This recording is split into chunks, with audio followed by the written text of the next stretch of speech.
Ayushman Bharat card एवं Gopabandhu Jan Arogya Yojana card को लेकिन एक बड़ घोषणा कर आज स्वास्थ्य मंत्री मुकेश महालिंग तो कहते कि 2025 फेब्रुआरी में मिलवाक जाऊँगी आयुष्मान भारत कार्ड एवं गोपबंधु जन आरोग्य योजनार कार्ड। तो यह क्यों मैंने पाइबे और केवठार आवेदन हम तो वीडियो रे ही जनइबी। सो वीडियो को बिना स्किप करी समस्त शेष जाए देखा सहित वीडियो गोटे लाइक करूँ फ्रेंड्स। यदि चैनल को नुआ कर चैनल को सब्सक्राइब करने और पाखर बेल आइकन रे क्लिक करने आगे को लाटेस्ट अपडेट पाइबापी। तो कहुच्छे कि 2025 फेब्रुआरी राज्य में लागू हम आयुष्मान भारत और आयुष्मान भारत और गोपबंधु जन आरोग्य योजना। तो ओडिशा रे आसंता फेब्रुआरी लागू हम।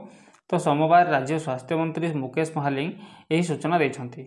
तो राज्य में 3.5 कोटी लोक एने स्वास्थ्य कार्ड मिल श्री महालिंग सूचना देते। तेज निर्दिष्ट भाव में 1 कोटी परिवार प्राय 3 कोटी 50 लाख लोक स्वास्थ्य कार्ड मिल। यह सारा भारत वर्ष में पाखापाखि 27,000 हस्पिटाल सह अनुबंधित हो लोक कैशलेस चिकित्सा सुविधा पाइबे। तेज 70 वर्ष बयस ऊर्ध्व लोक स्वास्थ्य बीमा सुविधा मिल। यह एक कॉमन कार्ड हम। तो राज्य में निजस्व गोपबंधु जन आरोग्य योजना और आयुष्मान भारत योजना हिताधिकारी को गोटे कार्ड प्रदान करा जिवो। उभय योजना अधीन में राज्यर 3.5 कोटी लोक उपकृत हेबे। याद्वारा राज्यवासी को सामाजिक निरापत्ता मिल पार बोली स्वास्थ्य मंत्री मुकेश महालिंग कहते। तेज मुख्यमंत्री मोहन चरण माझी नेतृत्वाधीन बीजेपी सरकार राज्य में आयुष्मान भारत योजना लागू करने घोषणा करते।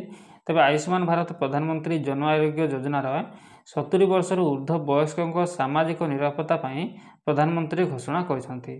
तेज राज्यर 70 वर्ष ऊर्ध्व व्यक्ति को यह कार्ड रे स्वास्थ्य बीमा सुविधा जोगाई दिज्व मंत्री श्री महालिंग कहते। तो फ्रेंड्स कौन आवेदन कर सूचना ना जितेबाला आवेदन करवा किपर भाव में कार्ड मिल से नहीं कौन सूचना आसे मुझे चैनल माध्यम ही जनइबी। तो चैनल को समस्त सब्सक्राइब कर रखी था जितेबाला वीडियो अपलोड हम आपंक पाखे नोटिफिकेशन जीव। नोटिफिकेशन जरिए आपने से वीडियो को देखिपारे और समस्त सूचना पाइपर। Thanks for watching. पुणी देखा नेक्स्ट वीडियो।